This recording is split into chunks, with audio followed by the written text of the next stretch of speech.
الحمد لله نحمده ونستعينه ونستغفره ونؤمن به ونتوكل عليه ونعوذ بالله من شرور أنفسنا ومن سيئات أعمالنا من يهده الله فلا مضل له ومن يضلله فلا هادي له ونشهد أن لا إله إلا الله وحده لا شريك له ونشهد أن سيدنا ونبينا ومولانا محمدا عبده ورسوله فأعوذ بالله من الشيطان الرجيم بسم الله الرحمن الرحيم إن الذين قالوا ربنا الله ثم استقاموا تتنزل عليهم الملائكة ألا تخافوا ولا تحزنوا وأبشروا بالجنة التي كنتم توعدون نحن أولياؤكم في الحياة الدنيا وفي الآخرة ولكم فيها ما تشتهي أنفسكم ولكم فيها ما تدعون نزلا من غفور رحيم ومن أحسن قولا ممن دعا إلى الله وعمل صالحا وقال إنني من المسلمين وقال الله تبارك وتعالى والذين جاهدوا فينا لنهدينهم سبلنا وإن الله لمع المحسنين وقال الله تبارك وتعالى انفروا خفافا وثقالا وجاهدوا بأموالكم وأنفسكم في سبيل الله ذلكم خير لكم إن كنتم تعلمون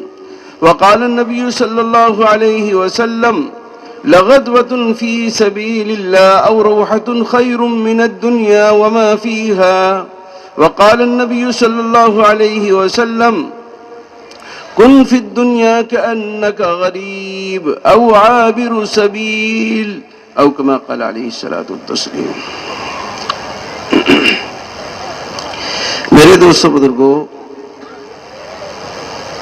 آپ سے چند درخواستیں کرنی ہیں.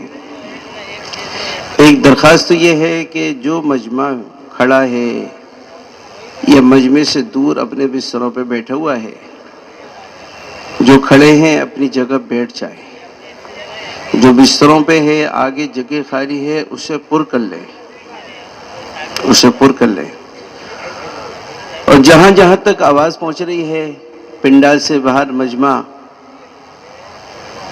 اگر گیا ہے تو وہ بھی ماحول میں آئے. یہ ایام اور یہ گھڑیاں نہیں ملیں گی. ایسا مبارک ماحول اور ایمان کے تذکرے، مغیبات کے تذکرے، اللہ اس کے رسول کے واقعات میرے دوستوں جن مجلسوں میں سنائے جاتے ہوں، یہ مجلسیں ایمان کی مجلسیں ہیں. ان تذکروں سے ایمان میں تازگی پیدا ہوتی ہے، اس لیے ہمیں اس سے فائدہ اٹھانا چاہیے.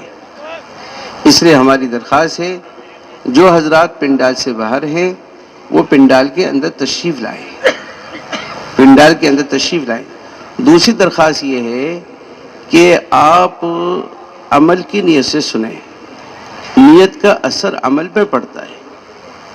بندے کی جیسی نیت ہوتی ہے عمل کرنا آسان ہو جاتا ہے. نیت اگر عالمی ہے تو سارے عالم میں جانا آسان ہے. نیت کا اثر آدمی کے عمل اور اس کی دعا پہ بھی پڑتا ہے. اس لیے عمل کی نیت سے سننا. تیسرا یہ ہے کہ ہمیں اس اللہ کے پیغام کو دنیا کے کونے کونے تک پہنچانا، اس کی نیت سے سننا. کریں گے انشاءاللہ.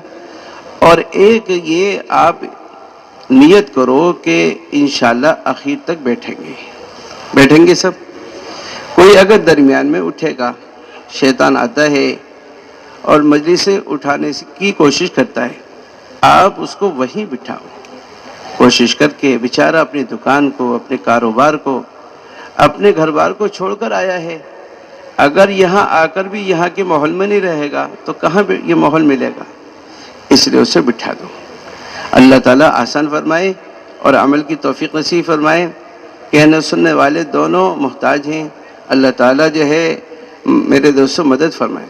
میرے بھائیوں، دوستوں، بزرگوں، اللہ تعالیٰ نے اس دین کو رسول اللہ علیہ وسلم پر کامل و مکمل کر دیا ہے۔ یہ دین اپنی حقیقت کے ساتھ زندگی میں آئے، ہماری زندگی میں ہمارے اہل و عیال، ہمارے رشتہ دار، ہمارے بستی والے، ہمارے صوبہ اور عالم میں بسنے والا ہر فرد امت کی زندگی میں دین آئے۔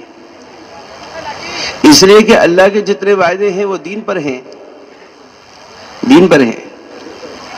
دین لانے کی محنت ہے، یہ محنت جو ہے بے اعتبار زبان کی نہیں ہے، یہ محنت بے اعتبار رنگ اور روپ کے نہیں ہے، یہ محنت میرے دوستوں بزرگوں بے اعتبار قبیلوں کے نہیں ہیں، یہ بے اعتبار بستی اور قریے کے نہیں ہیں، یہ محنت بے اعتبار امتی ہونے کے ہے۔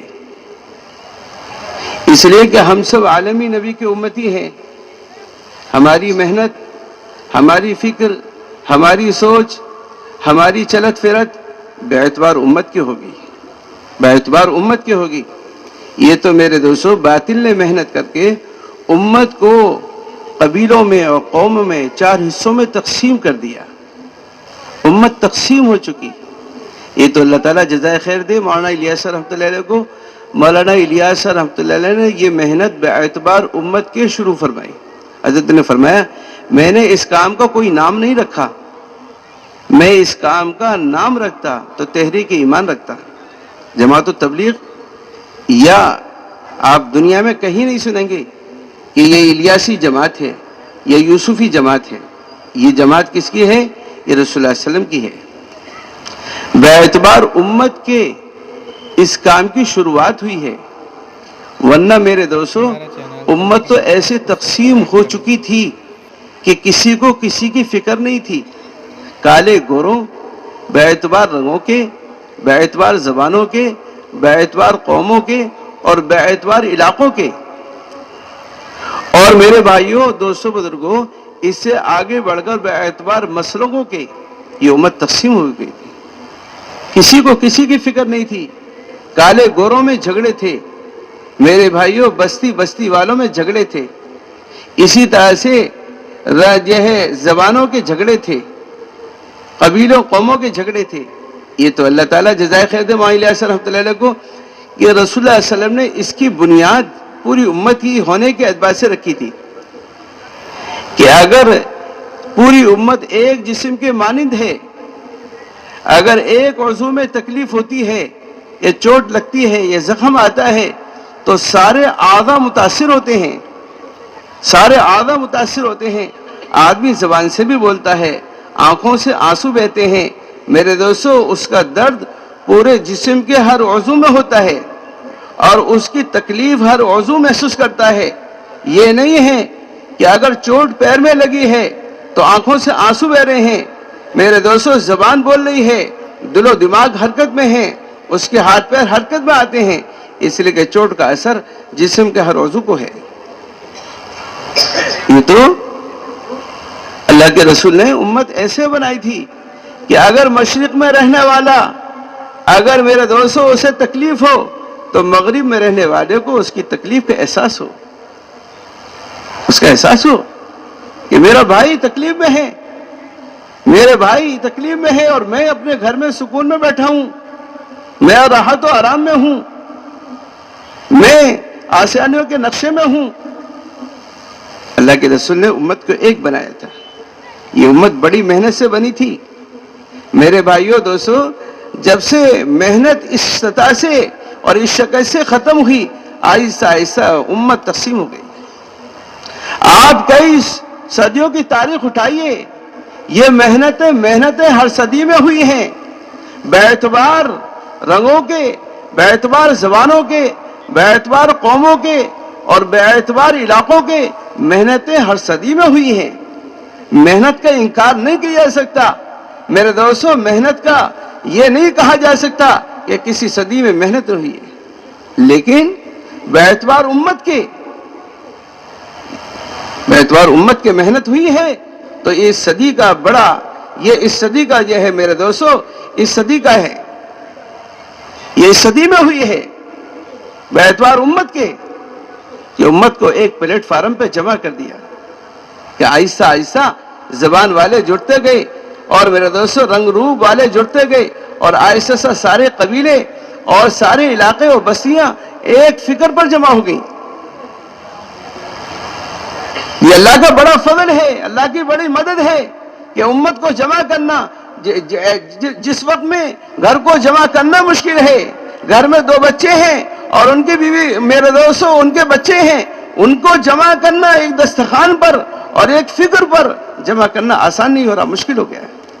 بچے کی شادی ہوتی ہے، شادی سے پہلے ہی الگ ہونے کی بچہ بھی سوچتا ہے اور آنے والی بھی تدبیریں کرتی ہے، 2 بچوں کو جمع نہیں کر پا رہے، چھوٹے سے پریوار کو جمع نہیں کر پا رہے، ایک محلے کو جمع نہیں کر پا رہے، ایک قبیلے کو جمع نہیں کر پا رہے، میرے دوستو ایک رنگ والوں کو جمع نہیں کر پا رہے، ایک مسلک والوں کو جمع نہیں کر پا رہے، میرے بھائیوں دوستو بزرگوں ایک مسجد والوں کو جمع نہیں کر پا رہے۔ اللہ کا فضل ہے میرے بھائیوں، اس کام کی برکت سے پوری امت جمع ہو گئی، اس کام کی برکت سے اللہ تعالیٰ نے امت کو جمع کر دیا، کہ ایسے جمع ہوئی کہ دنیا میں جتنے مسلک کے لوگ ہیں اور جتنے رنگ کے لوگ ہیں اور جتنے قبائل ہیں اور جتنی زبانیں ہیں، ہر زبان کے لوگ، ہر قبیلے کے لوگ، ہر رنگ کے لوگ، ہر مسلک کے لوگ، ہر علاقے و بستی کے لوگ اللہ کا فضل ہے اس کام پہ جڑے ہوئے ہیں۔ جو گشت کی ترتیب، جو 5 اعمال کی ترتیب، یا گھر کے 5 اعمال کی ترتیب، یا خروج کی ترتیب، یا اندرون اور بیرون کے خروج کی ترتیب، جو ہندوستان کے ایک مسجد میں ہے، وہی ایک صوبے میں اور پورے ملک میں اور عالم میں بسنے والے میرے دوستو ہر فرد امت کے لیے اور ہر مسجد میں وہی ترتیب ہے۔ جب کوئی فتنوں کا دور ہو،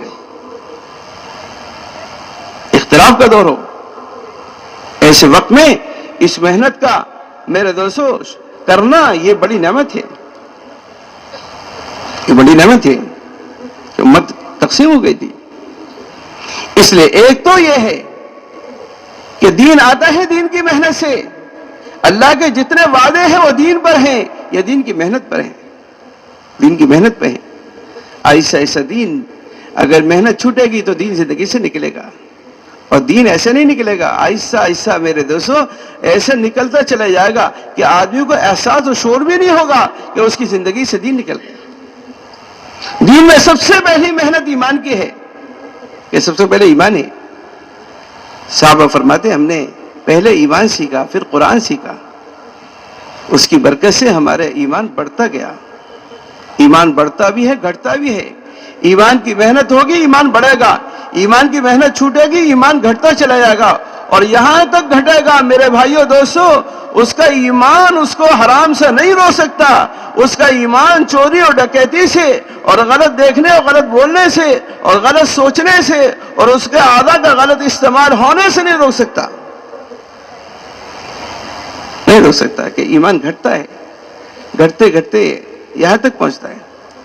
اس لیے ہمارے ایمان کا مقابلہ ایمان صحابہ سے، ایمان صحابہ ایمان مطلوب ہے، ایمان صحابہ ایمان مقصود ہے، ایمان صحابہ کا مطالبہ امت کے ہر فرد سے ہے کہ ایمان لاؤ ایسا جیسے صحابہ، آمینو کما آمن الناس، ایسا ایمان مطلوب ہے، ایمان لاؤ ایسا جیسے صحابہ ایمان لائے۔ یہ ایمان صحابہ ایمان مطلوب ہے۔ میرے بھائیوں دوستو ایمان موجود ہے، لیکن ہمارے پاس جو ایمان ہے یہ ہم کو حلال پر نہیں کھڑا کر رہا، اور اللہ کے اوامر اور اللہ کے رسول کی سنتوں پر نہیں کھڑا کر رہا، اور ہم کو برے کام سے نہیں روک رہا۔ معلوم ہوا وہ ایمان نہیں ہے جو ایمان مطلوب ہے۔ صحابہ کا ایمان تو ان کو ہر برے کام سے روک دیتا تھا، اس لیے فرمایا کہ اس کے ایمان میرے دوستو وہ ایمان مطلوب ہے جو ایمان اس کو حرام سے روک دے۔ من قال لا الہ الا اللہ مخلصا دخل الجنہ قیل وما اخلاصها یا رسول اللہ قال ان تحجزه عن محارم اللہ۔ جس نے اس کلمے کو اخلاص کے ساتھ پڑھا ہوگا وہ جنت میں داخل ہوگا۔ صحابہ نے پوچھا یا رسول اللہ صلی اللہ علیہ وسلم اس کلمے کے اخلاص کیا ہے؟ اللہ کے رسول نے فرمایا اس کلمے کے اخلاص یہ ہے کہ اس کا کلمہ اس کو حرام سے روک دے، اس کا کلمہ حرام سے روک دے۔ میرے بھائیوں، اپنے ایمان کو ایمان کی علامتوں سے جانو اور پرکھو۔ ایسا نہیں ہے کہ ہم نے کلمہ پڑھ لیا ہے یا کلمے کے الفاظ ہم نے ادا کر لیے ہیں تو ہم مطمئن ہو گئے، یہ کافی نہیں ہے۔ اپنے ایمان کو ایمان کی علامتوں سے پہچانو اور اس پہ پرکھو کہ ایسے ایمان بنا کہ نہیں، میرا ایمان مجھ کو حرام سے روک رہا ہے کہ نہیں، جھوٹ سے، غیبت سے، چغل خوری سے، دھوکے سے، میرے دوستوں غلط دیکھنے سے، غلط بولنے سے اور کسی کے ساتھ کسی پر ظلم کرنے سے، زیادتی کرنے سے میرا ایمان مجھ کو روکتا ہے کہ نہیں۔ آپ کوئی برا کام، اگر کوئی برا کام ہو جائے تو اپنے ایمان کو تلاش کرو، دیکھو کہ میرا ایمان اگر بنتا تو یہ غلط کام نہیں ہوتا۔ ایمان نہیں میرے دوستوں غلط کام سے روک دیتا۔ اللہ کے اوامر چھوٹ رہے ہیں، رسول اللہ علیہ وسلم کی سنتیں چھوٹ رہی ہیں، آپ دیکھو کہ ایمان بنا کہ نہیں بنا۔ ایمان بنے گا تو ایمان ہم کو اطاعت پہ لائے گا، ایمان بنے گا تو اطاعت پہ لائے گا، ایمان بنے گا تو اللہ کے اوامر پہ کھڑا کرے گا، ایمان بنے گا تو اللہ کے رسول کے ایک ایک سنت پر کھڑا کرے گا۔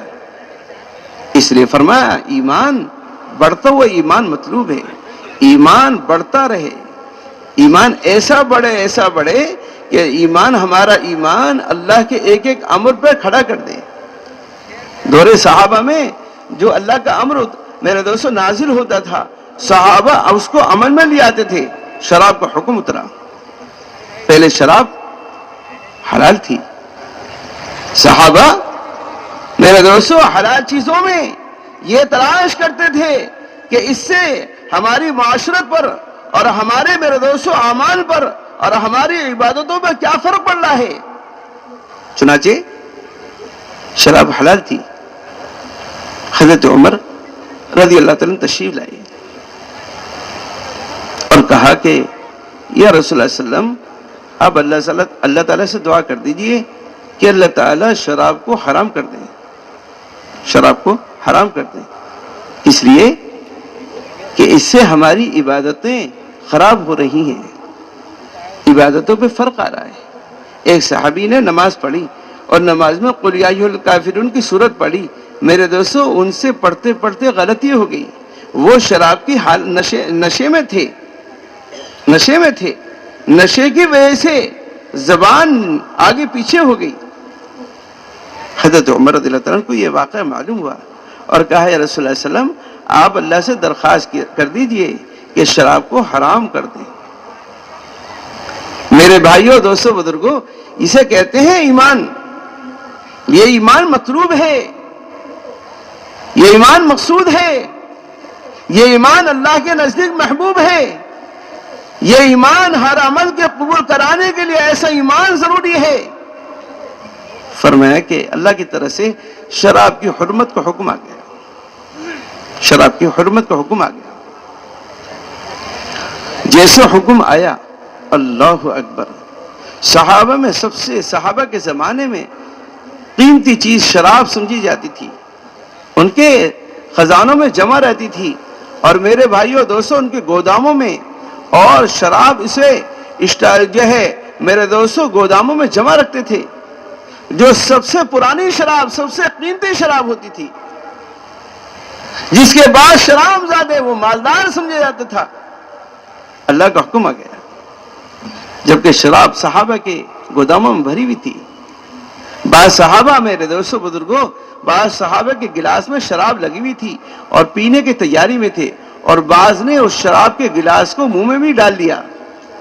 اللہ کا حکم اس حال میں آ گیا، بعض کے منہ میں شراب، بعض کے گلاس میں شراب، بعض کے میرے دوستوں پینے کی تیاری میں، بعض کے گوداموں میں اور دکانوں میں، بعض خرید فروخت میں، یہ سارا ماحول شراب کا بنا ہوا تھا۔ لیکن اللہ کا حکم آ گیا حرمت کا۔ اگر ہم میں سے کوئی ہوتا تو تعویل کرتا۔ ہم میرے دوستو تعویل کرتے ہیں، حالانکہ تعویل کرنا دوسروں کے لیے، اپنے لیے نہیں۔ اگر حکم آئے گا جس حال میں بھی حکم آئے گا اور اللہ کا امر ہوگا یا رسول اللہ صلی اللہ علیہ وسلم کی سنت ہوگی، ہمیں ایسے جو ہے میرے دوستوں اس کو مقدم کرنا۔ حکم آیا حرمت کا، اللہ اکبر۔ جن کے ہاں شراب کی میرے دوستوں شراب بھری ہوئی تھی، انہوں نے اس کے مٹکے پھوڑ دیے۔ جن کے ہاتھوں میں جن کے گلاسوں میں شراب تھی، انہوں نے گلاس کو پھینک دیا۔ جن کے میرے بھائیوں منہ میں شراب تھی، انہوں نے اسے قے کر کے نکال دیا۔ کہ اللہ کا امر آ گیا کہ اب نہیں پینا۔ یہ تعویل نہیں کی کہ چلو جو پی رہے ہیں اسے تو کوئی بات نہیں ہے، ابھی تو اترا ہے، ابھی تو آہستہ آہستہ چلے گا، بعد میں انشاءاللہ عمل کر لیں گے۔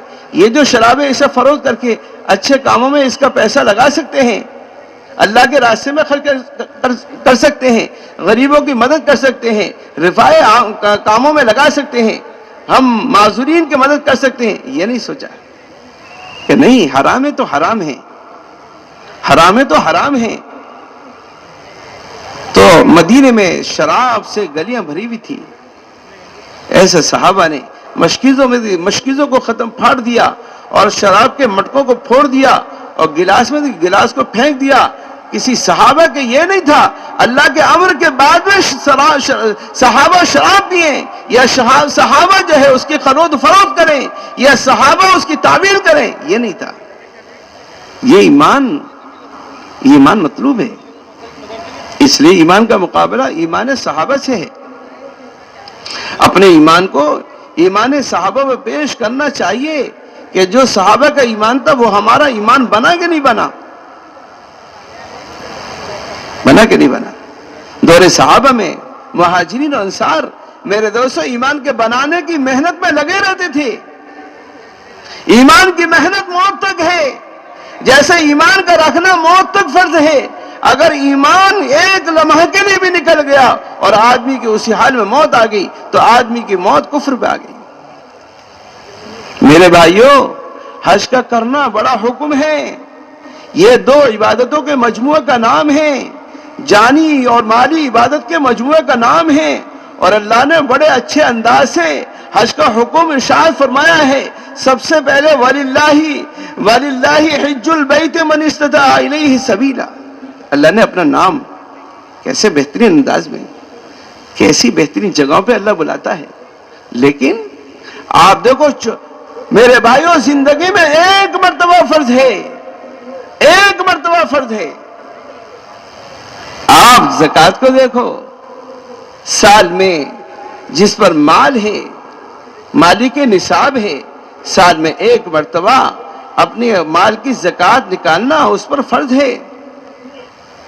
روزے کو دیکھو، ہر مسلمان پر عاقل و بالغ ہو، ہر مسلمان کو روزے کا رکھنا فرض ہے، سال میں ایک مرتبہ۔ نماز اتنا اہم حکم، میرے دوستو تقریباً 82 جگہ اللہ تعالیٰ نے مختلف انداز سے نماز کو حکم ارشاد فرمایا ہے۔ 82 جگہ نماز آئی تو صحابہ خوش ہو گئے کہ اللہ سے لینے کا ذریعہ مل گیا، اللہ سے اپنے مسئلوں کے حل کرانے کا ذریعہ مل گیا۔ لیکن دن میں 5 مرتبہ فرض ہے۔ ایمان ایک ایسا میرے دوستوں جو ہے دین کا اہم جز ہے، جس کا 24 گھنٹے رات میں، دن میں، صبح میں، شام میں، سونے میں، جاگنے میں، میرے بھائیوں مرنے سے پہلے اس کا پر ایمان کا رکھنا فرض ہے۔ اگر ایمان 1 گھنٹے کے لیے نکل جائے، 1 منٹ سیکنڈ کے لیے نکل جائے، اگر اسی سیکنڈ میں موت آ جائے جس سیکنڈ میں ایمان نکلا تھا، تو اس کے میرے دوستوں موت کفر پر ہو گئی۔ 24 گھنٹے سونے سے پہلے بھی، سونے کے بعد بھی، صبح و شام میں، رات و دن میں، خوشحالی میں، تنگی میں، ہر حال میں ایمان کا رکھنا ہر مسلمان پر فرض ہے۔ اس لیے صحابہ سب سے زیادہ محنت ایمان کی کرتے تھے۔ جیسے ایمان کا رکھنا فرض، ایسے ایمان کی محنت بھی فرض۔ ایمان کی محنت بھی فرض، ایمان کی محنت ہوگی ایمان بنے گا۔ ایمان کی محنت چھوٹے گی، ایمان گھٹے گا، اور گھٹتے گھٹتے آدمی کا ایمان اتنا کمزور اور ضعیف ہو جائے گا، اس کا ایمان اس کو اللہ کے امر پر کھڑا نہیں کر سکتا۔ اذان ہوتی رہے گی، نماز پڑھنے کو نہیں جا سکتا۔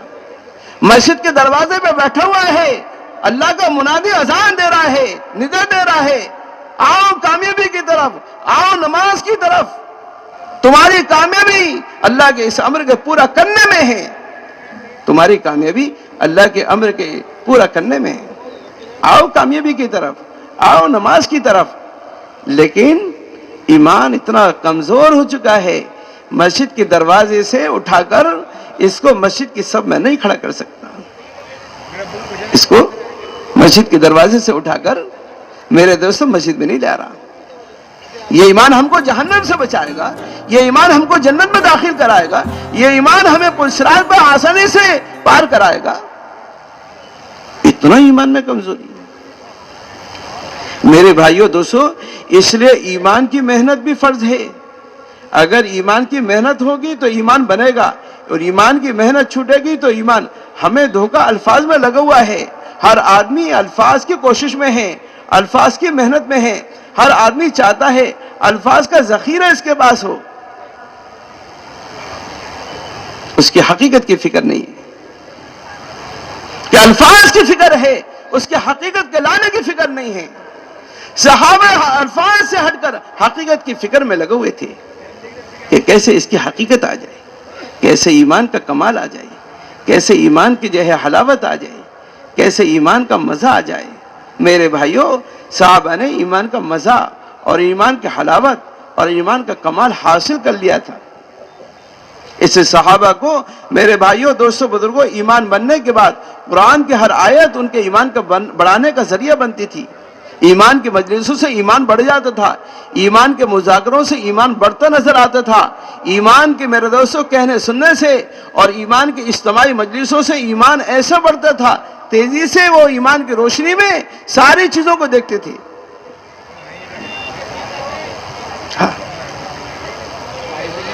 ساری چیزوں کو دیکھ لیا کرتے تھے، ایمان ایسا بڑھتا تھا، بڑھتے بڑھتے اللہ کے ایمان اس کو اللہ کے قریب کر دیتا ہے۔ اس لیے میرے بھائیوں، ایمان کے بنانے کی محنت نہیں ہے، ایمان کے سیکھنے کی محنت نہیں ہے۔ دنیا میں ہر آدمی اپنے کاموں کے سیکھنے کی محنت کرتا ہے، لیکن ایمان کے بنانے اور ایمان کے سیکھنے کی کوئی محنت نہیں ہے۔ سب سے پہلا امر اترا ہے ایمان کا، میرے بھائیوں، نماز اور جتنے بھی اوامر ہیں وہ ایمان کے بعد ہیں۔ ایمان کے بغیر کوئی عمل اللہ کے نزدیک قبول نہیں ہے۔ ہر عمل کے قبول کرانے کے لیے ایمان شرط ہے، چاہے عمل چھوٹا ہو بڑا ہو۔ میرے دوستوں جو ہے ظاہر سے متعلق ہو، باہر سے باطن سے متعلق ہو، میرے بھائیوں ہر عمل سے پہلے ایمان ہے، ہر عمل سے پہلے ایمان ہے۔ نماز ہو کیسی ایمان والی، یقین والی، علم ہو یقین والا، ذکر ہو یقین والا، میرے دوستوں اکرام مسلم ہو یقین والا، اخلاص ہو یقین والا، اللہ کے راستے کی محنت ہو یقین والی۔ اگر جس صفت سے اور جس عمل سے اور جس امر سے میرے بھائیوں ایمان نکل جائے گا اور یقین نکل جائے گا، وہ عمل بے جان ہو جائے گا، اور اس عمل پر جو فائدہ اللہ نے بیان کیا ہے اور جو اس عمل پر میرے بھائیوں دوستوں اللہ کے وعدے ہیں، وہ وعدے آنکھوں کے سامنے نہیں آئیں گے، وعدے آنکھوں کے سامنے نہیں آئیں گے۔ ایسا ایمان بنے کہ اللہ کے وعدے مشاہدے میں آ جائیں، جیسے صحابہ کے مشاہدے میں آئے، صحابہ کے مشاہدے میں آئے، صحابہ مشاہدہ کرتے تھے کہ ایسا نہیں ہو سکتا، مشاہدے میں آ جائیں۔ ایسی محنت، ایسی فکر کرنا، آدمی سب چیزوں کی محنت کرتا ہے، ایمان کے بنانے کی کوئی محنت نہیں ہے، ایمان کے بنانے کی کوئی ضرورت محسوس نہیں ہوتی کہ ایمان کے بنانے کی بھی کوئی محنت ہے اور ایمان کے بنانے کی بھی کوئی ضرورت ہے، کوئی ضرورت ہے۔ ایمان کی محنت ہوگی تو ایمان بنے گا۔ اس لیے جو صحابہ کا معمول ہے، اجلس بنا نؤمن ساعتن تعال بنا قم بنا، یہ اجل صحابہ کا معمول تھا کہ مسجد میں لے کر آتے تھے۔ یہ میرے بھائیوں ایمان کی یہ اجتماعی مجلسوں کی جو ہے احوال ہیں، کہ صحابہ ایمان کے مجلس لگاتے تھے ایمان بنانے کے لیے. اس کی ضرورت ہے عبداللہ میرے دوستو، حضرت ابو ہریرہ کو بھی ہے، حضرت عمر کو بھی ہے، حضرت معاذ بن جبل کو بھی ہے. یہ سب کو ضرورت تھی، اس لیے مسجد میں سب کو لے کر آتے تھے کہ ایمان کے بنانے کی محنت، دعوت اور ایمان کے میرے دوستو سیکھنے کی جگہ مسجدیں ہیں. ایمان کے سیکھنے کی جگہ مسجد ہے. ایمان بنتا ہے ایمان کی مجلسوں سے، ایمان بنتا ہے ایمان کی محنت سے، ایمان بنتا ہے ایمان کی دعوت سے. جو آدمی اپنے ایمان کا داعی نہیں ہے، آہستہ آہستہ میرے دوستو اس کا ایمان نیچے کی سطح پہ جاتا ہے. جو اپنے دین کا داعی نہیں ہے، وہ اپنے دین پر قائم اور مضبوط نہیں ہے، وہ اپنے ایمان پر مضبوط نہیں ہے. جو اپنے ایمان کا داعی ہے وہ ایمان میں مضبوط ہے. جو اپنے دین کا داعی نہیں ہے، آہستہ آہستہ میرے دوستو وہ غیروں کی دعوت کا جو ہے شکار ہو جائے گا، اس لیے کہ اپنے دین کا داعی نہیں ہے. اس لیے ہر ایمان والے سے یہ تقاضا ہے، ہر ایمان والا مسجد کے لیے وقت دے، ہر ایمان والا مسجد کو وقت دے. مسجد سے آبادی کی جو محنت ہے یہ صرف اور صرف 4 مہینے چلنے والوں کے لیے، یہ مسجد کی جماعت کے لیے نہیں ہے، یہ ہر ایمان والے کے لیے ہے. جوان ہو، بوڑھا ہو، نیا ہو، پرانا ہو، 4 مہینے والا ہو، چلنے والا ہو، نمازی ہو، بے نمازی ہو، جو مسجد کے احترام میں رہتے ہیں، ہر نمازی سے، ہر مسلمان سے مطالبہ ہے کہ میرے دوستو مسجد میں آ کر ایمان کو سیکھو. مسجد میں آؤ، ایمان کے حلقوں میں بیٹھو. ایمان کے حلقوں میں بیٹھ کر میرے دوستو بنتا ہے. ایمان بنتا ہے تو سارے تقاضے آسان، سارے اوامر پورا کرنا آسان ہو جاتا ہے. جو مسجد میں آئے گا نماز پڑھے گا، جو مسجد میں آئے گا بہت سارے غلط کاموں سے توبہ کرے گا اور بہت سارے اوامر اور اللہ کے تقاضوں کو پورا کرنے کی نیت کرے گا.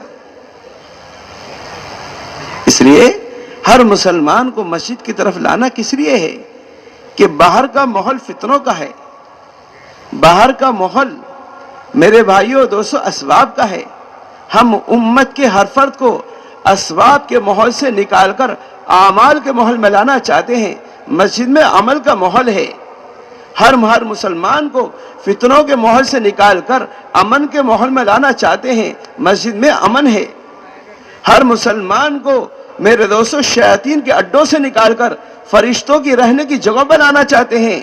بازار شیاطین کے اڈے ہیں اور مسجدیں میرے دوستو فرشتوں کی جگہ ہیں. ہم اور مسلمان کا رخ میرے دوستو مسجدوں کی طرف کرنا چاہتے ہیں. جو آدمی مسجد کی طرف رہے گا، جس کا رخ مسجد کی طرف ہے، یاد رکھو مسجدیں اللہ کے گھروں میں سے گھر ہے. جو مسجد میں آپ نے اس کے قدم مسجد کی طرف اٹھوا دیے، آپ نے اللہ کی رحمت کی طرف اس کے قدم چلوا دیے. جو اللہ کی رحمت مسجد میں آ گیا وہ اللہ کی رحمت میں داخل ہو گیا، اللہ کی رحمت میں داخل ہو گیا. مسجدیں بیت اللہ کی بیٹیاں ہیں. مسجدیں میرے دوستو مسجد نبوی کی شاخیں ہیں. اس لیے اللہ تعالیٰ نے جب دنیا کو آباد کرنے کا ارادہ کیا تو اس سے پہلے اللہ نے اپنا گھر بنایا. فرشتوں کے ذریعے سے بیت اللہ کی تعمیر کرائی. فرشتوں کے ذریعے سے بیت اللہ کی تعمیر کرائی. انسانوں کے پیدا ہونے سے پہلے میرے دوستو بیت اللہ کے گھر کی تعمیر ہو گئی.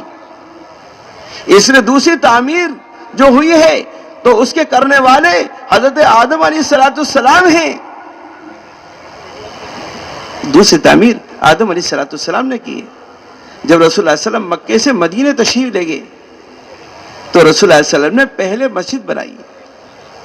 مسجد اس لیے بنائی تاکہ ہر مسلمان کا تعلق مسجد سے قائم ہو جائے. جو آدمی مسجد سے باہر ہے وہ خطرے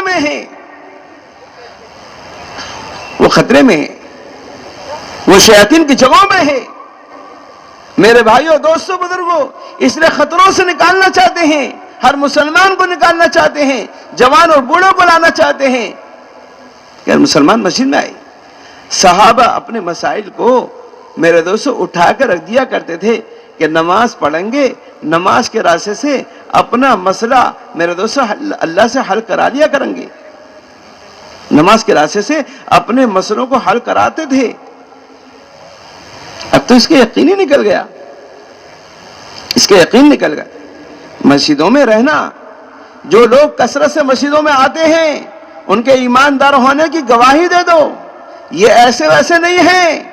مولانا یوسف صاحب رحمۃ اللہ علیہ نے حیات الصحابہ میں مستقل باب قائم کیا ہے. منتخب حدیث میں آپ پڑھو, فضائل عامہ میں حضرت شیخ نے باب قائم کیا ہے مسجد کے آباد کرنے کا. اللہ تعالیٰ قیامت میں فرشتوں سے سوال کریں گے, میرے پڑوسی کہاں ہیں, میرے پڑوسی کہاں ہیں؟ تو فرشتے کہیں گے, اے اللہ آپ کے پڑوسی کون ہیں, آپ کے پڑوسی کون ہیں؟ تو اللہ تعالیٰ فرمائیں گے, جو میری مسجدوں کو آباد کرتے تھے وہ میرے پڑوسی ہیں. میرے بھائیوں, جن بستیوں میں 3 اعمال ہوتے ہوں گے, اللہ تعالیٰ اپنے عذاب کو میرے دوستوں اٹھا لیں گے. اللہ کا عذاب کے بھیجنا کا ارادہ تھا, لیکن اس بستی میں اور اس شہر میں 3 عمل ہوتے ہیں میرے بھائیوں. ایک تو کیا ہے, ایک دوسروں کو معاف کرنا, اور آخر شب میں میرے دوستوں استغفار کرنا, اور مسجد کو آباد کرنا. جہاں مسجد کی آبادی کی محنت ہوگی وہاں یہ دونوں اعمال قابو میں آئیں گے. رات کی آبادی کی محنت کے ذریعے سے آخر حصے میں استغفار بھی ہوگا, اور صلاۃ التوبہ اور میرے دوستوں تلاوت سارے عمل ہوں گے. اس لیے مسجدوں کو 24 گھنٹے آباد کرنا چاہتے ہیں. آج ساری دنیا کے بازار, ایئرپورٹ آباد ہیں, برائی کے اڈے آباد ہیں میرے بھائیوں دوستوں, ہر برائی کی جگہ آباد ہے, لیکن مسجدیں جو ہے بند ہیں, مسجدیں بند ہیں. جن کو کھولنا چاہیے تھا انہیں بند کر دیا, اور جن کو بند کرنا چاہیے تھا انہیں کھول دیا, انہیں کھول دیا. مسجدیں تو کھولنے کے لیے ہے, مسجد صرف نماز پڑھنے کے لیے نہیں ہے. نماز پڑھنا اللہ کے میرے دوستوں مسجد کے اعمال میں سے ایک عمل ہے, ایک عمل ہے, ایک عمل نماز بھی ہے. ورنہ مسلمان کے انفرادی اجتماعی مسائل کے حل کی جگہ مسجد ہے. دور صحابہ میں ذرا ہوا تیز ہوتی میرے دوستوں, صحابہ مسجد کی طرف دوڑ جاتے. قحط آتا, صحابہ مسجد کی طرف آتے. میرے دوستوں بارش نہیں ہوتی, مسجد کی طرف آتے. صحابہ بارش زیادہ ہوتی, مسجد میں آتے. صحابہ کا انفرادی مسئلہ ہوتا, مسجد میں آتے. اجتماعی مسئلہ ہوتا, مسجد میں آتے. گھر میں کھانا نہیں ہے, مسجد میں آتے. میرے دوستوں تنگی ہے, مسجد میں آتے. ہر مسئلے کا حل کی جگہ مسجد ہے, ہر مسئلے کے حل کی جگہ مسجد ہے. اللہ معاف فرمائے میرے بھائیوں, مسجدوں سے اتنی دوری ہو گئی ہے. مسلمان سمجھتا ہے میرے بھائیوں مسجدوں میں کوئی کیا کریں گے, اتنی دوری ہو گئی. مسجد میں آتا دیر سے ہے اور جانے کی فکر جلدی کرتا ہے. ایسے بھاگتے ہیں جیسے جیل خانے سے نکلتے ہیں, جیل خانے سے نکلتے ہیں. فرمایا جس کو مسجد میں رہنے کا عادی دیکھو اس کے ایماندار ہونے کی گواہی دے دو. جس کا دل مسجد میں اٹکا رہتا ہوگا, اللہ تعالیٰ عرش کے سائے میں جو 7 آدمی ہیں جن کو اللہ تعالیٰ اپنے عرش کا سایہ عطا فرمائیں گے, ان میں سے ایک یہ بھی ہوگا جس کا دل مسجد میں اٹکا رہتا ہوگا. مسجد میں سے آیا نہیں ہے, جانے کی پہلے فکر ہے. اللہ تعالیٰ عرش کے سائے میں جگہ عطا فرمائیں گے.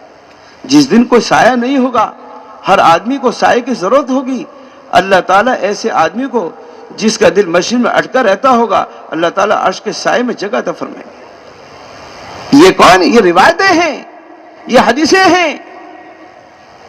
ہمارا کام سیرت و سنت سے ہے, ہم سنت سے ہٹ کے کوئی بات نہیں کرتے. کیا آؤ اس پہ مولانا یوسف صاحب رحمۃ اللہ نے حیات الصحابہ میں منتخب حدیث میں حدیثیں جمع کی ہیں. حیات الصحابہ میں سیرت ہے, منتخب حدیث میں احادیث ہے, قرآن ہے. فضائل اعمال میں صحابہ میرے دوستوں صحابہ کے واقعات ہیں, قرآن و حدیث ہے, قرآن و حدیث. میرے بھائیوں دیکھو, عمل کا نہ کرنا اتنا بڑا گناہ نہیں ہے جتنا عمل کا استخفاف یا عمل کا انکار جتنا بڑا گناہ ہے. بعض مرتبہ سنتوں کا استخفاف آدمی کو میرے دوستوں عمل سے محروم کر دیتا ہے. اگر کسی چھوٹی سے چھوٹی سنت کا حلقہ بنا گیا اور استخفاف آ گیا تو میرے بھائیوں خطرے میں ہیں, کہیں ایسا نہ ہو کہ ایمان سے محروم نہ ہو جائے, ایمان سے محروم نہ ہو جائے. تاریک عمل, ایک آدمی عمل کو چھوڑ رہا ہے, اتنا بڑا گناہ نہیں کر رہا ہے جتنا بڑا گناہ اس عمل کو ہلکا سمجھنے کی وجہ سے کر رہا ہے۔ آپ کس کے عمل کو ہلکا سمجھ رہے ہو؟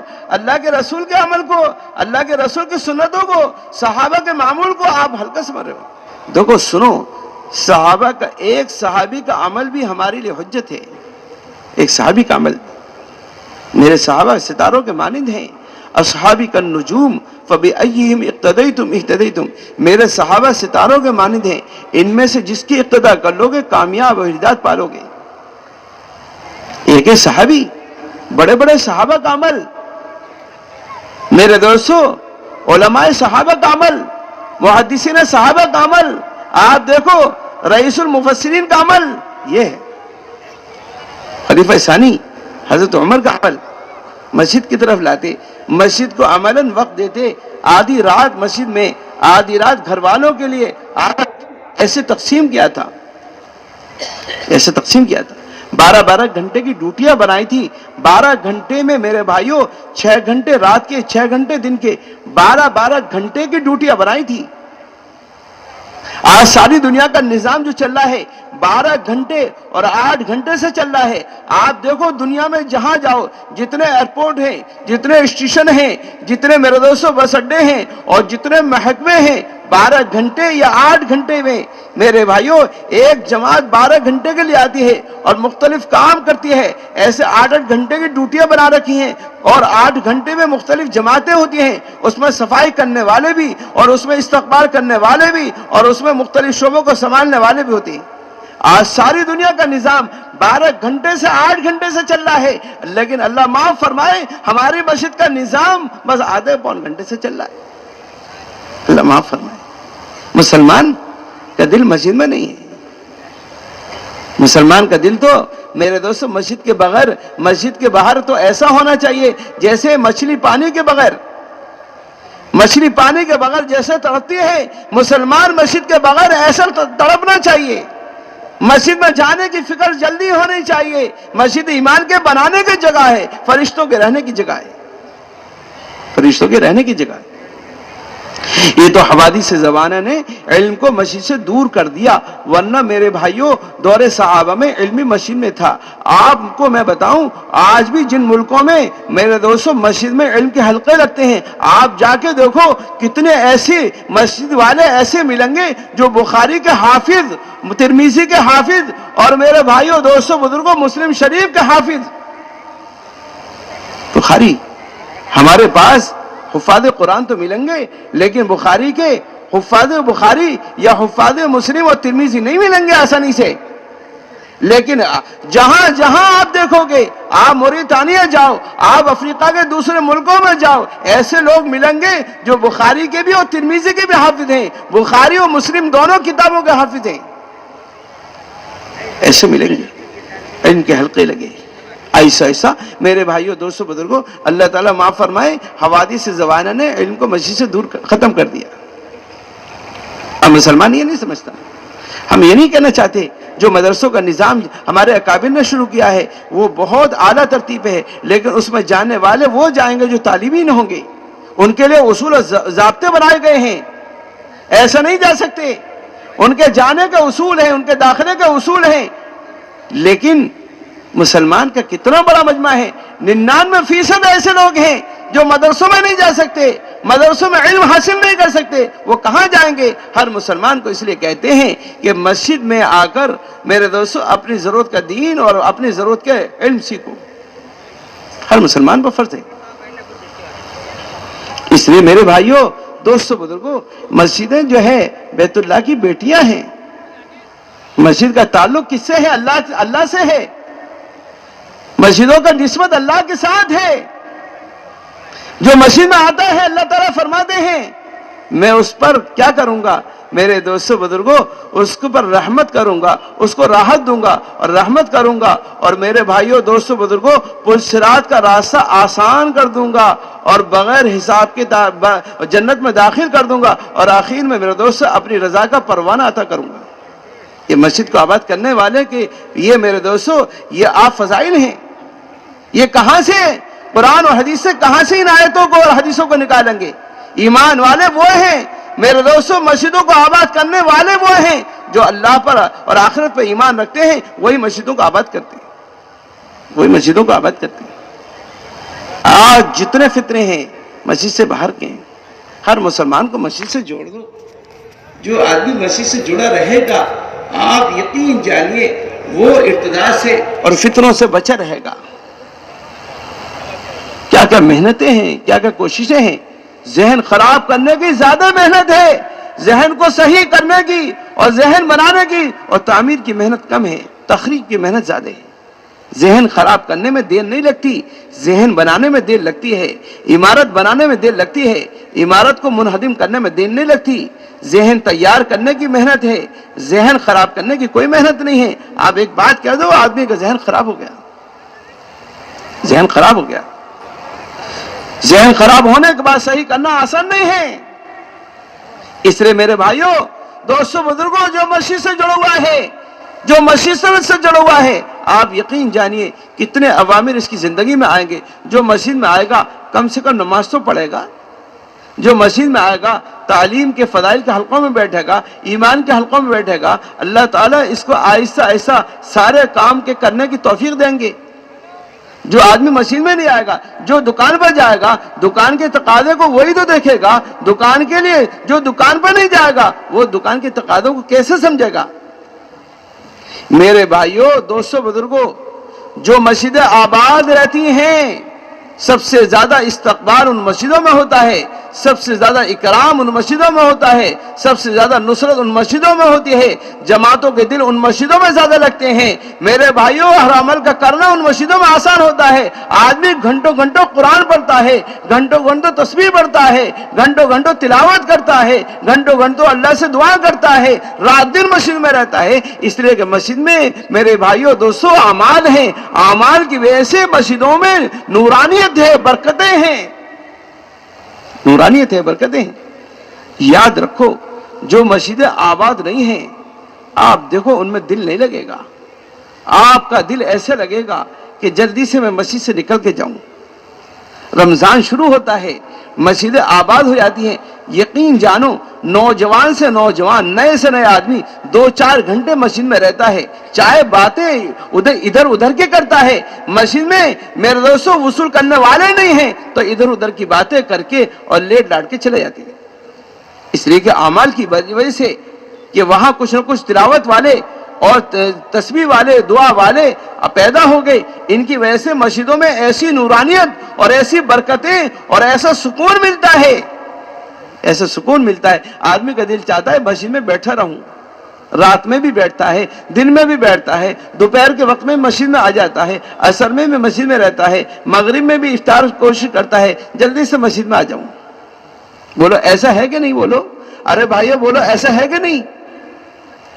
مسجدیں، جن مسجدوں میں اعمال ہیں ان مسجدوں میں میرے بھائیوں نورانیت ہے، برکتیں ہیں، ان مسجدوں میں ایمان والے کا دل لگتا ہے، سکون ہوتا ہے۔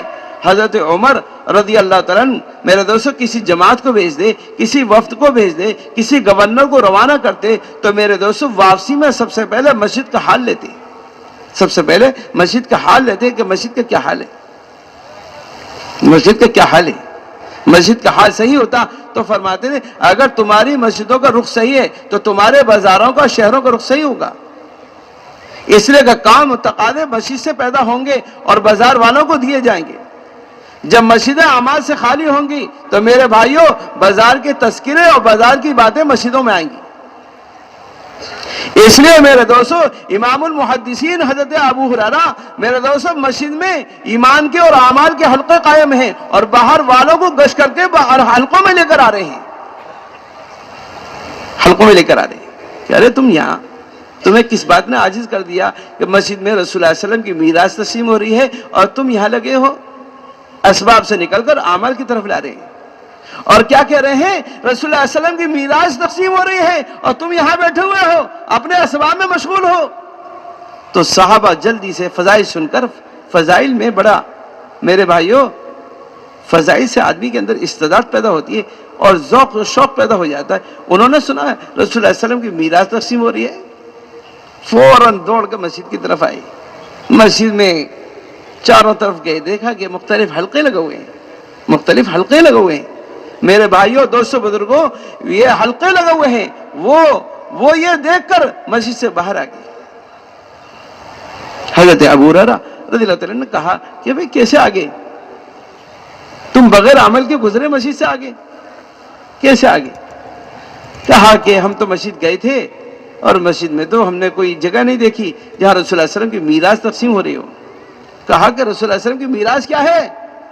رسول اللہ علیہ وسلم کی میراث یہ حلقے تو ہیں، یہ علم تو ہے میرے دوستو، علم کے حلقے لگے ہوئے ہیں، ایمان کے فضائل کے حلقے لگے ہوئے ہیں، قرآن کے سیکھنے سکھانے کے حلقے لگے ہوئے ہیں۔ فرمایا یہی تو رسول اللہ علیہ وسلم کی میراث ہے، اور میراث ہے کیا؟ یہ بات سمجھ آئی۔ بازار والوں میں گشت کرنا، اس لیے ہماری روزانہ کی محنت مسجد کے جو ہے میرے دوستو، مسجد میں عمل ہوتا رہے اور باہر کی نقل و حرکت چلتی رہے، باہر کی نقل و حرکت چلتی رہے، یہ مسجدوں کو آباد کرنا۔ اس لیے ہر مسجد میں پہلے آپ جو ہے 100% بالغ مردوں کو جوڑو اور ان کو مسجد کے فضائل سناؤ، اور مسجد کے فضائل سنا کر ان کی شفٹیں بنواؤ۔ ایک دکان ہے، 3 بھائی ہیں، تینوں بھائیوں نے مل کر ترتیب بنائی ہے 8 گھنٹے دینے کی۔ 8 گھنٹے ایک بھائی رہتا ہے، دوسرا بھائی آتا ہے تو پہلا بھائی جاتا ہے، دوسرا بھائی 8 گھنٹے دیتا ہے، تیسرا بھائی آتا ہے تو دوسرا جاتا ہے۔ یہ 3 بھائی مل کر 8 گھنٹے دکان کو، میرے دوستو 24 گھنٹے دکان کو چلا ہوئے ہیں۔ آپ یقین جانیے آپ کی مسجدیں آباد ہوں گی، دنیا کے تقاضے، ملکوں کے تقاضے، دور کے تقاضے، قریب کے تقاضے، بنجر بستیوں کے تقاضے، قریب کے کمزور حلقوں کے تقاضے آپ کی مسجد سے پورے ہوں گے، کمزور آپ کے حلقے سے پورے ہوں گے، مسجد سے پورے ہوں گے۔ کیوں؟ آپ سنو، ایک آدمی کی ایک دکان ہے، اس سے سارے تقاضے پورے کرتا ہے۔ آپ اس سے پوچھو بھئی گاڑی کہاں سے لے لی آپ نے؟ کہا معلوم نہیں ہے کہ میری دکان ہے، بچوں کی شادی کر لی، گھر بنا لیا، کوٹھی بنا لی، سارے تقاضے اپنے بھی، اپنے بچوں کے بھی، بیوی کے بھی، اور کہے کہ اپنے بھائی بہنوں کے سارے تقاضے ایک دکان سے پورے کرتا ہے۔ آپ اس سے پوچھو بھئی یہ ایک سارے گاڑی آپ ہر سال نئی گاڑی نکال، ارے میری دکان ہے نا ماشاءاللہ بہت اچھی چل رہی ہے، سال میں تو 2 بھی نکال سکتا ہوں۔ ایک دکان سے ساری حاجتیں، بیوی کی، بچوں کی، بہن بھائیوں کی، ماں باپ کی، سارے تقاضے میرے دوستو دکان سے پورے ہو رہے ہیں۔ اگر آپ یقین جانیے آپ کی مسجدیں اگر آباد ہوں گی، دنیا کے تقاضے آپ کی مسجد سے پورے ہوں گے۔ آپ یہ مسجد کے مشوروں میں یہ سوچے کرو کون سا ملک ایسا ہے جہاں جماعت کا تقاضا ہے، جہاں جماعت نہیں جا رہی ہیں۔ آپ مسجد کے مشورے میں سوچا کرو، جب آپ سوچو گے تو آپ کی مسجد بھی اس سطح پر آ جائے گی، مسجد نبوی کی نہج پر آئے گی۔ اگر آپ کی مسجد والوں کی فکر صرف اپنے محلے کی یا اپنے حلقے کی یا اپنے شہر کی یا اپنے ضلع کی ہے تو آپ کی مسجد والے عالمی فکر پر نہیں ہیں اور مسجد نبوی کے رخ پہ نہیں ہیں، مسجد نبوی کے رخ پہ نہیں ہیں۔ اگر آپ کی مسجد میں سوچے جا رہے ہیں جماعت تو اللہ نکالیں گے، میرے بھائیوں دوستوں سوچنے میں پیسے نہیں لگتے، سوچنے میں میرے بھائیوں کچھ نہیں ہوتا، لیکن آپ سوچو تو صحیح، اپنی مسجد میں کیا مشورے میں تقاضا تو ڈالو کہ بھئی فلاں ملک کی جماعت کا تقاضا ہے اور اس کا خرچہ جو ہے 5 لاکھ ہے یا 8 لاکھ 10 لاکھ ہے، بھئی یہ تقاضا تو ہماری مسجد والے بھی پورا کر سکتے ہیں۔ آپ سوچو تو صحیح، مسجد میں تقاضا تو ڈالو۔ تقاضا ڈالنے سے میرے بھائیوں دوستوں بزرگوں آپ کی مسجد کی سطح آگے بڑھے گی۔ اور اگر آپ کی سوچ یہ نہیں ہے، آپ کی سوچ صرف اپنی مسجد اپنے حلقے کی ہے یا کمزور حلقے کی ہے یا شہر اور ضلع کی ہے تو آپ کی مسجد کا رخ مسجد نبوی کی طرف نہیں ہے۔ رسول اللہ علیہ وسلم اپنی مسجد میں بیرونی اندرونی سارے تقاضوں کو سوچتے تھے۔ مولانا الیاس رحمۃ اللہ علیہ کو آپ دیکھو تو صحیح، بنگلے والی مسجد یہ نواب صاحب کا بنگلہ تھا، نواب صاحب کا بنگلہ۔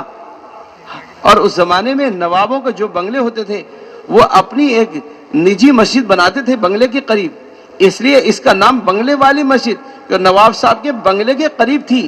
نواب صاحب اس میں نماز پڑھتے تھے، نواب صاحب اس میں نماز پڑھتے تھے، اس لیے اس مسجد کا نام کیا؟ بنگلے والی مسجد، چھوٹی سی مسجد، جنگل میں مسجد۔ نواب جو رہتے تھے وہ باہر کے علاقوں میں رہتے تھے، جہاں کوئی ان کو شور و شغب سے دوری، مخلوق سے دوری ہوتی تھی۔ میرے بھائیوں، دوستوں، بزرگوں، نواب صاحب کا جو بنگلہ تھا ایک جنگل میں تھا، یہاں دن میں چلنا پھرنا بھی آسان نہیں تھا، لیکن نواب جو دینی ذہن رکھتے تھے، اللہ کا فضل ہے کہ ان کے ہاں اس کا بڑا اہتمام تھا کہ اپنے بنگلے کے قریب ایک مسجد بناتے تھے اور مسجد میں وہ ماشاءاللہ جو ہے عبادت کرتے تھے۔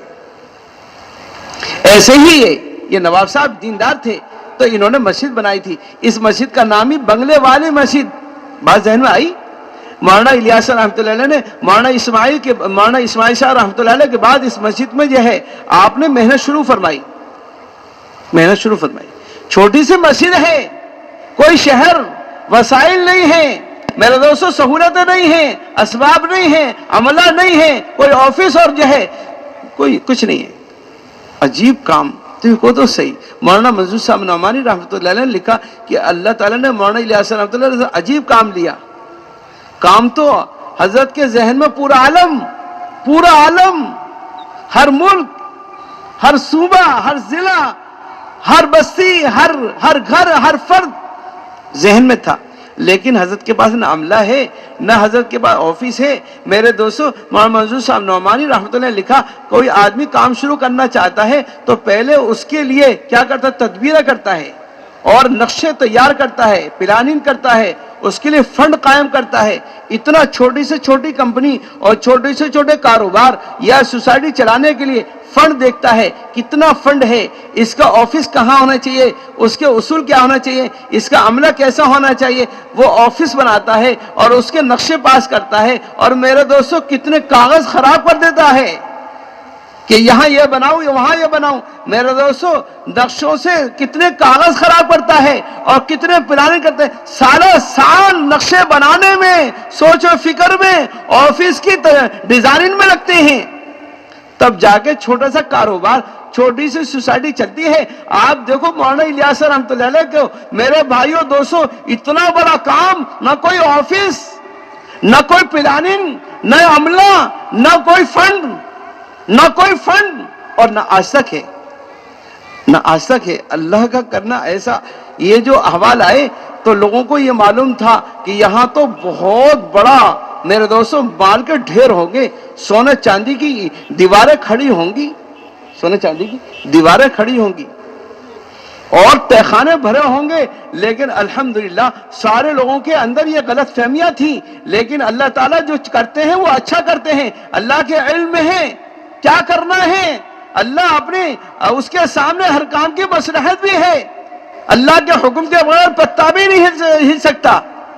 میرے بھائیوں، لوگوں نے دیکھا وہاں تو کچھ بھی نہیں ہے، وہاں تو کوئی فنڈ ہی نہیں ہے، وہاں تو میرے بھائیوں کوئی آفس ہی نہیں ہے۔ وہ پوچھنے لگے امریکہ والے، یورپ والے، عرب عجم کہاں رہتے ہیں، ان کا آفس کہاں، ان کے جو ہے ڈائری کہاں، ان کے جو ہے پلاننگ، کچھ بھی نہیں۔ وہاں تو کہا یہ ہماری ڈیسک ہیں، یہ ہماری ٹپائیاں ہیں، یہی ان کے آفس ہیں، یہی چٹائیاں، یہ ان کے قیام گاہ ہیں، یہ چٹائیاں ان کے قیام گاہ، مسجد کے اندر وہ رہتے ہیں، یہی ہے میرے دوستو دنیا والے ٹھہرتے ہیں۔ یقین جانیے یہ محنت، عجیب محنت، کوئی آفس نہیں، کوئی جو ہے فنڈ نہیں، کوئی میرے بھائیوں دوستوں بزرگوں کوئی پلاننگ نہیں، ایک محنت ہے۔ آپ دیکھو اتنا بڑا اجتماع، آپ نے کوئی فنڈ جمع کیا؟ ہر آدمی اپنا جیب سے لاتا ہے، اپنا خود کا کھانا، خود کا پیسے اور خود کا کھانا ہوتا ہے۔ شامیہ نہ لگائے آپ نے، اور آپ اس کو لگا کر پھر لے جاؤ اپنے گھر۔ بیت الخلا والے بیت الخلا کے جو تیاری میں جو چیزیں وہ اپنے گھر لے جاتے ہیں، شامیانے والے شامیانے، بچھائی والے بچھائی، اور جو چیزیں چھوٹی بڑی چیز ہوتی ہے جو لایا ہم وہ لے جاتا ہے، کسی کو کوئی۔ میرے بھائیوں دوستوں بزرگوں، عجیب محنت ہے، عجیب محنت ہے۔ اس لیے میں کہہ رہا تھا آپ اپنی مسجدوں کو آباد کریں گے انشاءاللہ، ہر مسلمان کو مسجد سے جوڑو۔ دوسری بات میں آپ سے کہنی ہے میرے بھائیوں دوستوں بزرگوں، عبادت میں لاؤ، عبادت۔ آج عبادت کی جان نکلی ہوئی ہے۔ نماز صرف ہم ایک اپنا بوجھ ہے، اس بوجھ کو اتارنے کے لیے ہم پڑھتے ہیں۔ صحابہ جب نماز ملی صحابہ خوش ہو گئے اللہ سے لہنے کا اور اللہ سے براہ راست میرے دوستو اللہ سے مانگنے کا ایک راستہ مل گیا۔ نماز کتنے فضائل ہیں، نماز میرے دوستو مومن کی معراج ہے۔ آدمی نماز پڑھتا ہے میرے بھائیوں، معراج میں 3 باتیں ملی۔ معراج میں اللہ کی قربت ملی، دوسرا معراج میں اللہ کا دیدار ملا، تیسرا اللہ سے ہم کلامی کا موقع ملا۔ جب بندہ نماز میں ہوتا ہے تو اللہ کے قریب ہو جاتا ہے، اور سجدے کی حالت میں بندہ اپنے رب کے سب سے زیادہ قریب ہوتا ہے۔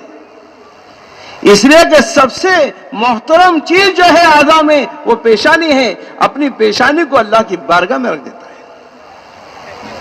اپنی پیشانی کو اللہ کی بارگاہ میں ٹیک دیتا ہے، اللہ کی قربت ملتی ہے۔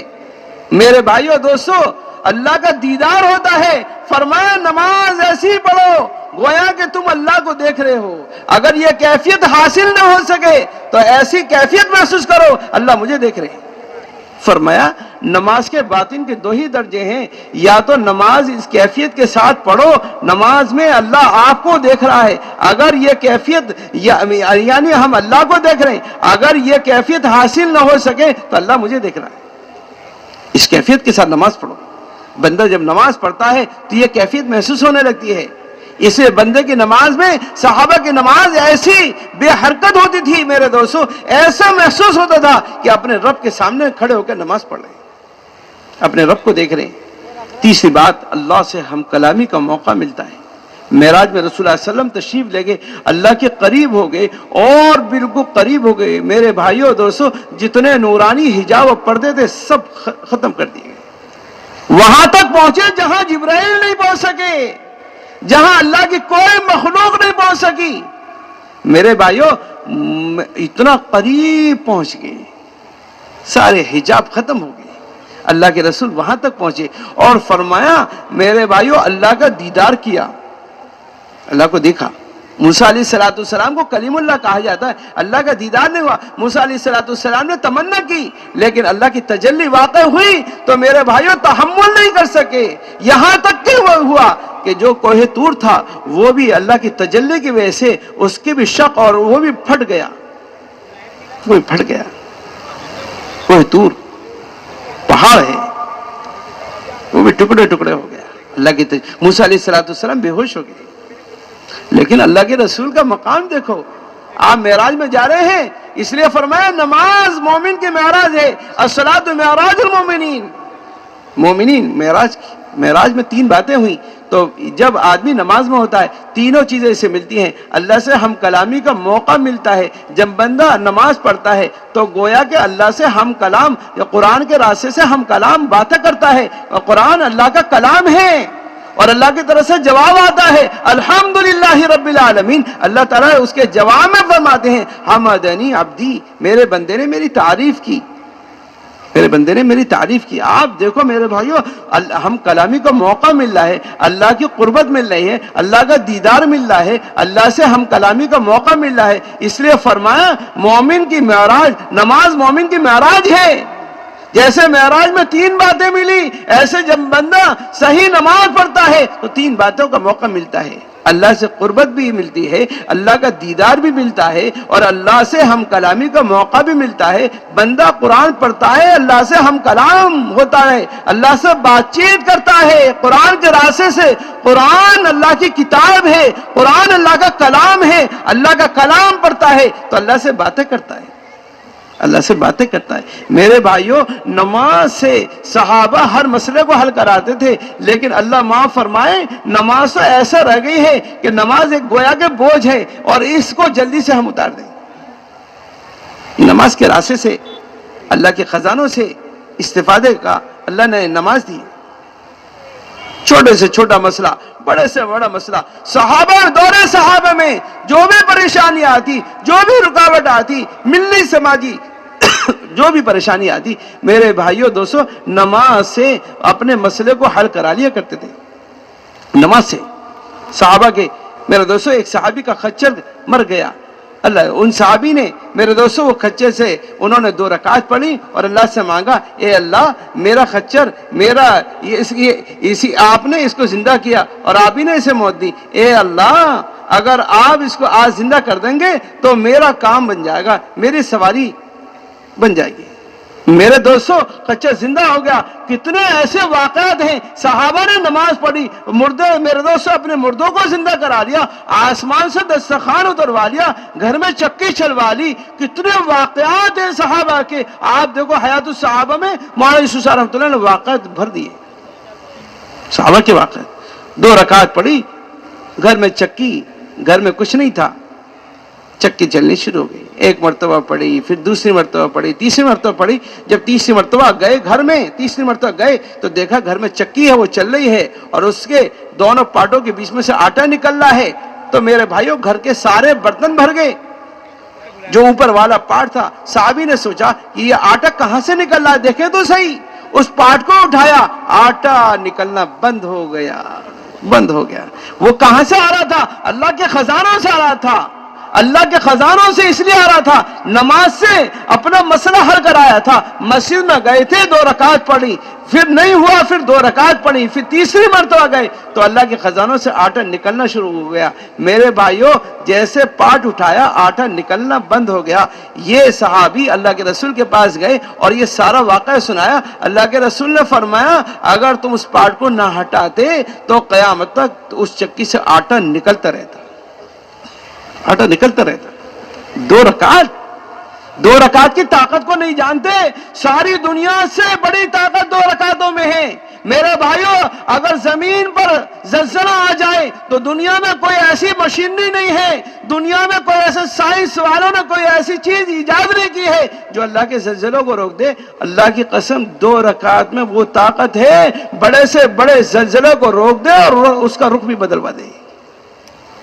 2 رکعت کی طاقت کا اندازہ نہیں ہے، آدمی کو ایٹم بم کی طاقت کا اندازہ ہے، اپنے اسباب کا اندازہ ہے، 2 رکعت کی طاقت کا اور 2 رکعت کی قیمت کا اندازہ نہیں ہے۔ صحابہ نے کیا مسئلے حل کرائی 2 رکعت کے ذریعے سے، کیا کام ہے؟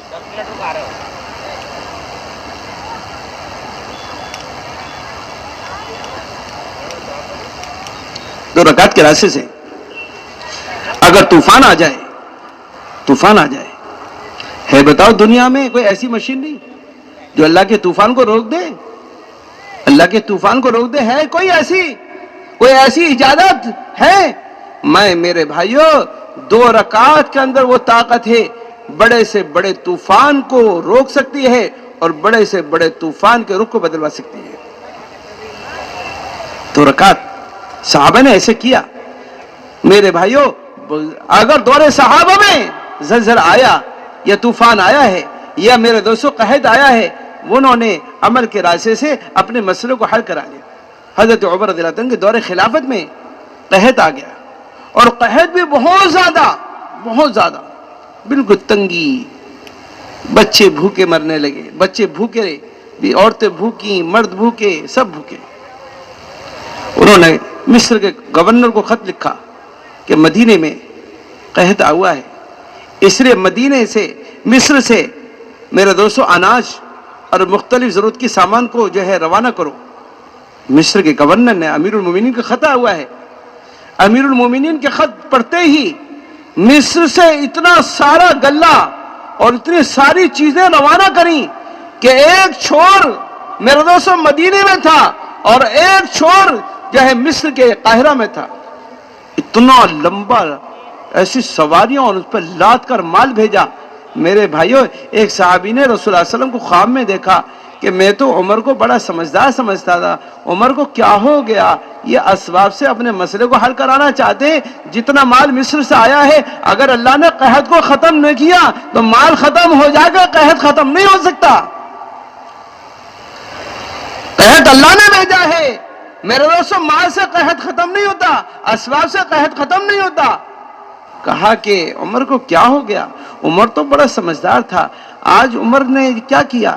میرے دوستو حضرت عمر رونے لگے اور اپنے مشیرین کو اور مشورے والوں کو بلایا اور ان سے مشورہ کیا کہ بھئی کیا کرنا چاہیے. صحابہ نے رائے دی, امیر المومنین ہماری رائے یہ ہے کہ ہم میدان میں نکلیں اور سب استغفار اور نماز پڑھیں اور نماز کے راستے سے اللہ کی مدد کہیں. یہ ہمارے گناہوں کی وجہ سے قحط آیا ہے, استغفار اور نماز کے راستے سے میرے دوستو اللہ معاف کر دیں گے اور قحط ختم ہو جائے گا. میرے بھائیوں, حضرت عمر رضی اللہ تعالیٰ نے سب کو حکم دیا, سب نے جو ہے میرے دوستو میدان میں اتر کر یہ اعمال کیے. آپ یقین جانیے قحط ختم ہو گیا, قحط ختم ہو گیا. کوئی مسئلہ آتا, قحط آتا, یا میرے دوستو دور صحابہ میں جو ہے بارش نہیں ہو رہی ہے, صحابی آئے یا رسول اللہ علیہ وسلم بارش کی نہ ہونے کی وجہ سے پریشان ہے. رسول اللہ علیہ وسلم نے دعا کی, بارش شروع ہو گئی اور پورے ہفتے بارش رہی. بارش کی وجہ سے سڑکیں بھر گئی, مکانوں میں پانی اتر گیا, صحابہ پریشان ہو گئے, بارش نہیں رک رہی ہے. پھر دوسرا جمعہ آیا, پھر اللہ کے رسول کے پاس آئے, یا رسول اللہ علیہ وسلم بارش بہت ہو رہی ہے, بارش بہت ہو رہی ہے. تو آپ نے مسجد میں دعا کی, بارش رکی. مسئلہ آیا بارش کے میرے دوستوں کروانے کا, تو ابھی مسجد میں آئے, روکنے تو ابھی مسجد میں آئے, دعا کری, نماز پڑھی. بڑے سے بڑے مسئلے نماز کے راستے سے صحابہ حل کرا دیا کرتے تھے. ایک صحابیہ کا بچے کا انتقال ہو گیا, اللہ کے رسول کو صحابہ نے خبر دی, یا رسول اللہ علیہ وسلم جو ہے فلاں کا انتقال ہو گیا. آپ نے فرمایا کہ اس کو غسل دے کے کفن دے دو, غسل دے کے کفن دے دو, کفن گھر پر حاضر کر لیجیے. اللہ کے رسول کو اللہ کے رسول نے پوچھا کہ اس کے گھر میں گھر والوں کو کوئی ہے, فرمایا کہ اس کی والدہ ہے. آپ نے فرمایا اس کی والدہ کو بھی خبر دی, والدہ کو خبر دی, والدہ اس کی آئی. اللہ اکبر, میرے دوستو والدہ اس کی آئی, دیکھا کہ میرا بچہ کفن میں ہے. میرے دوستو بزرگوں, والدہ نے اللہ کے رسول سے کہا, یا رسول اللہ صلی اللہ علیہ وسلم تھوڑا مجھے موقع دے, موقع دے, موقع دے. اللہ کے رسول سے موقع مانگا اور اس نے نماز پڑھی اور اللہ سے دعا کی. میرے بھائیوں, ابھی ہاتھ نیچے نہیں آئے جب اس کا بیٹا کفن سے بیٹھ گئے. یہ عورتوں کا بھی جذبہ تھا اور مردوں کا بھی جذبہ تھا اور نئے قرآنوں کا بھی جذبہ تھا اور مہاجرین انصار کا بھی یہی معمول